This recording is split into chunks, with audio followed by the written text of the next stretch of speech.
ನಮಸ್ಕಾರ, welcome back. ಇನ್ನೊಂದು super recipe ಜೊತೆ ನಾನು ಮತ್ತೆ ಬಂದೆ.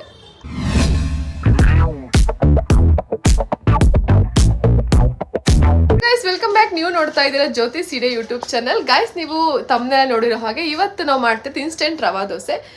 ಇನ್ಸ್ಟೆಂಟ್ ಆಗಿ ಏನಾದ್ರು ಟಿಫನ್ ಮಾಡ್ಲಿಕ್ಕೆ ಗೊತ್ತಾಗ್ತಿಲ್ಲ, ಮಕ್ಳಿಗೆ ಲಂಚ್ ಬಾಕ್ಸ್ಗೆ ಏನು ಹಾಕಬೇಕು ಅಥವಾ ನೈಟ್ ಊಟಕ್ಕೆ ಎಂತ ಮಾಡ್ಬೇಕಂತ ಗೊತ್ತಾಗ್ತಿಲ್ಲ, ಟೆನ್ಷನ್ ಎಲ್ಲ ಇದನ್ನು ಫಾಲೋ ಮಾಡ್ಕೊಳ್ಳಿ. ನಿಮಗೆ ಇನ್ಸ್ಟೆಂಟಾಗಿ ತುಂಬ ಟೇಸ್ಟಿ ಆಗಿರೋ ರೆಸಿಪಿ ರೆಡಿ ಆಗುತ್ತೆ. ರವಾ ದೋಸೆ ತುಂಬ ಜನಕ್ಕೆ ಫೇವ್ರೆಟ್ ಫುಡ್ ಕೂಡ ಇದು. ಇದಕ್ಕೆ ಒಂದು ಕಾಯಿ ಚಟ್ನಿ ಮಾಡ್ಕೊಂಡ್ರೆ ಆಯಿತು, ಸೂಪರ್ ಟೇಸ್ಟು. ಸೊ ಬನ್ನಿ ಗೈಸ್, ಹೇಗೆ ಮಾಡೋದು ನೋಡೋಣ. ತುಂಬ ಈಸಿಯಾಗಿ ಹೇಳ್ಕೊಡ್ತೀನಿ. ಫಸ್ಟ್ ಟೈಮ್ ನೋಡ್ತೀವಿ ಸಬ್ಸ್ಕ್ರೈಬ್ ಮಾಡ್ಕೊಳ್ಳಿ ಗೈಸ್. ವೀಡಿಯೋ ಇಷ್ಟ ಲಾಸ್ಟ್ ಲೈಕ್ ಮಾಡಿ ಮರಿ ವಿಡಿಯೋಕೆನಾ. ಸೊ ಬನ್ನಿ ಸ್ಟಾರ್ಟ್ ಮಾಡೋಣ.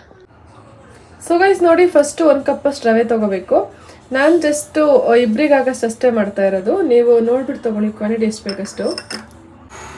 ನೋಡಿ, ನೆಕ್ಸ್ಟು ಒಂದು ಅರ್ಧ ಕಪ್ಪಷ್ಟು ಗೋಧಿ ಹಿಟ್ಟನ್ನ ಹಾಕೋಬೇಕು. ನೋಡಿ, ಮತ್ತೆ 1 ಕಪ್ಪಷ್ಟು ರೈಸ್ ಫ್ಲೋರ್ ಅಕ್ಕಿ ಹಿಟ್ಟು ಹಾಕೋಬೇಕು. ನೋಡಿ, ಮತ್ತೆ ಒಂದು ಅರ್ಧ ಕಪ್ಪಷ್ಟು ಮೈದಾ ಹಿಟ್ಟನ್ನ ಹಾಕೋಬೇಕು. ಓಕೆ ಗೈಸ್, ನೆಕ್ಸ್ಟ್ ರುಚಿಗೆ ಎಷ್ಟು ಬೇಕಷ್ಟು ಉಪ್ಪು ನೋಡಿ ಹಾಕೊಳ್ಳಿ, ಬೇಕಾದರೆ ಮತ್ತೆ ಆ್ಯಡ್ ಮಾಡ್ಕೋಬೋದು. ನೋಡಿ ಗೈಸ್, ನೆಕ್ಸ್ಟ್ ಈ ಥರ ಒಂದು ದೊಡ್ಡ ಸೈಜ್ ಕ್ಯಾರೆಟ್ ತೊಗೊಂಡು ತುರ್ಕೊಳ್ಳಿ ಇದನ್ನು. ಸೊ ನೋಡಿ, ನಾನು ಈ ಥರ ಸಣ್ಣ ಕಣ್ಣಿರೋ ಜಾರ್ಡಿನಲ್ಲಿ ತುರಿತಾ ಉಂಟು, ದೋಸೆಗಲ್ವಾ, ಸೊ ಚಿಕ್ಕದಾಗಿ ಸಿಗಲಿ ಅಂತ ಹೇಳಿ. ನೆಕ್ಸ್ಟ್ ಈ ಥರ ಹಸಿಮೆಣಸಿನಕಾಯಿ ತೊಗೋಬೇಕು. ಇದನ್ನು ಮಿಡಲ್ಲಿಗೆ ಸೀಳ್ಕೊಂಡು ಸ್ವಲ್ಪ ಬಿಗ್ ಸೈಜಲ್ಲೇ ಕಟ್ ಮಾಡ್ಕೊಳ್ಳಿ, ಬಿಕಾಸ್ ಮಕ್ಕಳೆಲ್ಲ ತಿಂದರೆ ಬಾಯಿಗೆ ಸಿಕ್ಬಿಡುತ್ತೆ, ಖಾರ ಆಗುತ್ತೆ ಅವಾಗ. ಸೊ ಸಿಕ್ಕಿದ್ರೆ ತೆಗ್ದಾಕ್ಬೇಕು, ಆಯ್ದಾಕಬೇಕು, ಆ ಥರ ಸ್ವಲ್ಪ ದಪ್ಪ ಸೈಜಲ್ಲೇ ಕಟ್ ಮಾಡ್ಕೊಳ್ಳಿ. ಸೊ ಗೈಸ್ ನೋಡಿ, ಈ ಸೈಜ್ ಒಂದು ಈರುಳ್ಳಿ ತೊಗೋಣ. ಇದು ತುಂಬ ಚಿಕ್ಕದಾಗಿ ಚಾಪ್ ಮಾಡ್ಕೋಬೇಕು. ನಾನು ಚಿಕ್ಕದಾಗಿ ಮಾಡ್ತಿಲ್ಲ, ಯಾಕಂತ ಹೇಳ್ತೀನಿ. ನಂತರ ತುಂಬ ಚಿಕ್ಕದಾಗಿ ಹೆಚ್ಕೋಬೇಕು ಅಂತಂದಾಗ ಮೀಡಿಯಮ್ ಸೈಜಲ್ಲಿ ಕಟ್ ಮಾಡ್ಕೊಬಿಟ್ಟು ಈ ಚಾಪರ್ಗೆ ಹಾಕೋಬಿಡ್ತೀನಿ. ಇದರಲ್ಲಿ ತುಂಬ ಚಿಕ್ಕದಾಗಿ ಕಟ್ ಆಗುತ್ತೆ.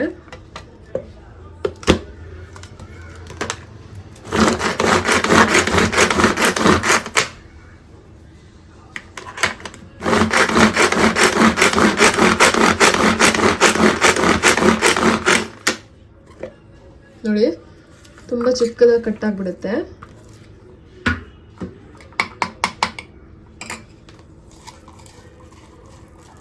ನೋಡಿ, ಓಕೆನಾ.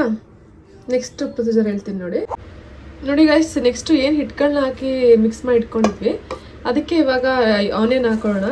ಚಾಪ್ ಮಾಡಿ ಇಟ್ಕೊಂಡಿರೋ ಈರುಳ್ಳಿ ಹಾಕೊಳ್ಳೋಣ. ಜಾಸ್ತಿ ಬೇಕಂದ್ರೆ ಜಾಸ್ತಿ ಹಾಕ್ಕೊಳ್ಳಿ, ಓಕೆನಾ. ನೋಡಿ, ಇದಕ್ಕೆ ನೆಕ್ಸ್ಟು ಏನು ಕಟ್ ಮಾಡಿ ಇಟ್ಕೊಂಡಿದ್ವಿ ಹಸಿಮೆಣ್ಸಿಕಾಯಿ, ಇದನ್ನ ಆ್ಯಡ್ ಮಾಡ್ಕೋಬೇಕು. ನೆಕ್ಸ್ಟ್ ತುರಿದಿಟ್ಕೊಂಡಿರೋ ಕ್ಯಾರೆಟ್ ಹಾಕೊಳ್ಳೋಣ.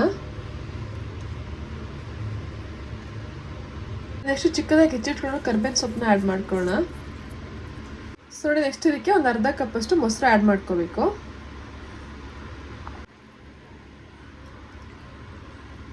ಇದಕ್ಕೆ ಮೇಯ್ನ್ ನೀರು ನೋಡಿ ಆ್ಯಡ್ ಮಾಡ್ಕೋಬೇಕು ಗೈಸ್. ನೋಡಿ ಗೈಸ್, ಇದು ಮಿಕ್ಸ್ ಮಾಡ್ತಾ ನೀರು ಆ್ಯಡ್ ಮಾಡ್ಕೋಬೇಕು. ಒಂದೇ ಸರಿ ಜಾಸ್ತಿ ಹಾಕೋಬಿಟ್ರು ಜಾಸ್ತಿ ಆಗಿಬಿಡುತ್ತೆ, ಫುಲ್ ತೆಳುನೂ ಆಗಬಾರ್ದು, ದೋಸೆ ಎದ್ದೇಳಲ್ಲ ಆಮೇಲೆ. ನೋಡಿ, ಇವಾಗ ಇದು ಗಟ್ಟಿ ಆಯ್ತಲ್ವ, ಸೊ ಇನ್ನೂ ಸ್ವಲ್ಪ ನೀರು ಆ್ಯಡ್ ಮಾಡ್ಕೋಬೇಕು ಇದಕ್ಕೆ. ನೋಡಿ, ಇನ್ನೊಂದು ಗ್ಲಾಸ್ ನೀರು ಹಾಕ್ತಾ ಉಂಟು ಇದಕ್ಕೆ. ಇದಾದ್ಮೇಲೆ ಇನ್ನೊಂದ್ಸರಿ ಮಿಕ್ಸ್ ಮಾಡಿ ನೋಡ್ಕೊಳ್ಳಿ. ನೋಡಿ, ಯಾವ ಹದಕ್ಕೆ ಮಿಕ್ಸ್ ಮಾಡ್ಕೋಬೇಕಂತ ತೋರಿಸ್ತೀನಿ ನಾನು ನಿಮಗೆ. ನೋಡಿ, ಇನ್ನೊಂದು ಗ್ಲಾಸ್ ನೀರು ಹಾಕ್ತಾ ಉಂಟು ಇದಕ್ಕೆ. ಇದಾದ್ಮೇಲೆ ಇನ್ನೊಂದ್ಸರಿ ಮಿಕ್ಸ್ ಮಾಡಿ ನೋಡ್ಕೊಳ್ಳಿ. ನೋಡಿ, ಯಾವ ಹದಕ್ಕೆ ಮಿಕ್ಸ್ ಮಾಡ್ಕೋಬೇಕಂತ ತೋರಿಸ್ತೀನಿ ನಾನು ನಿಮಗೆ.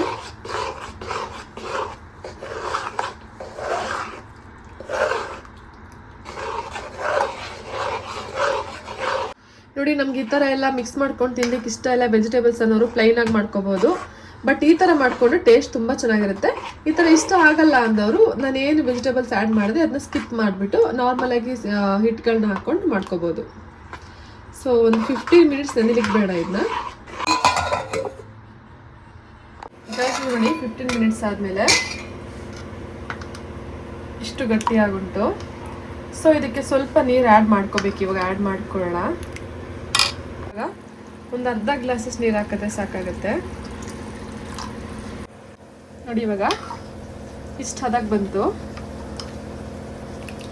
ಇಷ್ಟು ಕನ್ಸಿಸ್ಟೆನ್ಸಿನಲ್ಲಿ ಬಂದರೆ ಸಾಕು, ದೋಸೆ ಆರಾಮ್ಸೆ ಇಡುತ್ತೆ. ನೀವು ಇನ್ನೂ ಗಟ್ಟಿನೂ ಮಾಡ್ಕೊಬೋದು, ತುಂಬ ತೆಳುನೂ ಮಾಡ್ಕೋಬೋದು. ನೋಡಿ, ಕಾಣಿಸ್ತಾ ಉಂಟಲ್ವಾ. ಸೊ ಬನ್ನಿ ಇವಾಗ ದೋಸೆ ಹಾಕೋಣ. ಕ್ರಿಸ್ಪಿ ಆಗಿ ಬರುತ್ತೆ, ಫುಲ್ ಚೆನ್ನಾಗಿ ಬರುತ್ತೆ.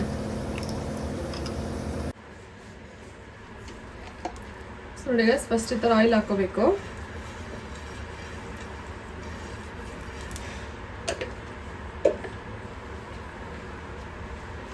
ಮೇಲೆ ಯಾವುದೇ ರೀತಿ ಆಯಿಲ್ ಹಾಕೊಳ್ಳೋ ನೆಸೆಸಿಟಿ ಇರಲ್ಲ, ಅದಕ್ಕೆ ಕೆಳಗೆ ಹಾಕೋಬಿಡ್ಬೇಕು ತವಾಗಿನೇ.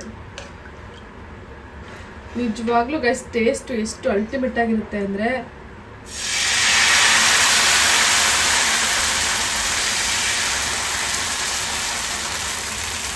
ಒಂದ್ಸರಿ ತಿಂದು ನೋಡಿ ಕಳೆದೇ ಹೋಗ್ತೀರ, ಅಷ್ಟು ಚೆನ್ನಾಗಿರುತ್ತೆ.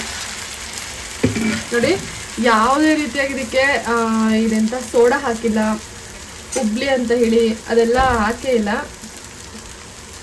ಓಕೆ ಗೈಸ್, ನೋಡಿ ಸಕ್ಕತ್ತಾಗಿ ಬಂದು ದೋಸೆ ನೋಡಿ ಬೆಂದ ಮೇಲೆ ಈ ಥರ ಬರೋದು. ಈ ಥರ ಬರ್ತಿಲ್ಲ ಅಂದರೆ ಬೆಂದಿಲ್ಲ ಅಂತ ಅರ್ಥ. ಸೊ ಅವಾಗ ಅದನ್ನು ಬಿಟ್ಬಿಡಿ. ನಾನು ಎಷ್ಟು ಕನ್ಸಿಸ್ಟೆನ್ಸಿನಲ್ಲಿ ಹಾಕೊಂಡೆ, ಎಷ್ಟೆಷ್ಟು ಕಪ್ ಹಾಕಬೇಕು ಹಿಟ್ಟುಗಣ್ಣ ಅಂತೇಳಿ ಅಷ್ಟೇ ಹಾಕ್ಕೊಳ್ಳಿ, ಇಲ್ಲಾಂದ್ರೆ ದೋಸೆ ಈ ರೀತಿ ಹೇಳಲ್ಲ ಗೈಸ್, ಫುಲ್ಲೆಲ್ಲ ನೀರು ಥರ ಆಗಿ ಕಲಿಸ್ಕೊಂಡ್ಬಿಡುತ್ತೆ. ಸೊ ನಾನು ಎಷ್ಟು ಹಾಕ್ಕೊಂಡೆ ಅಷ್ಟೇ ಹದ ನೋಡಿ ಹಾಕ್ಕೊಳ್ಳಿ. ನೀವು ಜಾಸ್ತಿ ಮಾಡ್ಕೊತೀರಾ ಅಂದರೆ ಅದನ್ನು ಡಬಲ್ ಮಾಡ್ಕೊಳ್ಳಿ ಅಷ್ಟೇ. ನೋಡಿ ಗೈಸ್, ಇದಕ್ಕೆ ಯಾವುದೇ ರೀತಿ ಸೋಡಾ ಎಲ್ಲ ಹಾಕ್ಬೇಕಂತ ಏನಿಲ್ಲ, ಹಾಗೆ ಚೆನ್ನಾಗಾಗುತ್ತೆ. ಓಕೆ ಗೈಸ್, ನೋಡಿ ಇವಾಗ ದೋಸೆ ರೆಡಿ ಆಯಿತು. ಇದನ್ನ ಕಾಯಿ ಚಟ್ನಿ ಒಟ್ಟಿಗೆ ಸರ್ವ್ ಮಾಡ್ಕೋಬೇಕು. ನೋಡಿ ತುಂಬ ಚೆನ್ನಾಗಿರುತ್ತೆ ಗೈಸ್ ಟೇಸ್ಟು. ಒಂದ್ಸರಿ ಟ್ರೈ ಮಾಡಿ, ಓಕೆನಾ ಗೈಸ್? ನೋಡಿದ್ರಲ್ವಾ, ರವಾ ದೋಸೆ ಸಖತ್ತಾಗಿರುತ್ತೆ, ನಿಜವಾಗ್ಲೂ ಫುಲ್ ಕ್ರಿಸ್ಪಿ ಆಗಿರುತ್ತೆ, ತುಂಬ ಚೆನ್ನಾಗಿರುತ್ತೆ. ನೀವು ಮನೇಲಿ ಮಸ್ಟ್ ಟ್ರೈ ಮಾಡಿ. ಹೇಗೆ ಬಂತ ನನಗೆ ತಿಳಿಸೋದು ಬರ್ತಾರೆ, ಮರಿಬೇಡಿ. ಮತ್ತೆ ನಾನು ನಿಮ್ಮ ನೆಕ್ಸ್ಟ್ ವಿಡಿಯೋ ಮೀಟ್ ಮಾಡ್ತೀನಿ ಗೈಸ್. ಅಲ್ಲಿ ತನಕ love you all, take care, bye. Thanks for watching.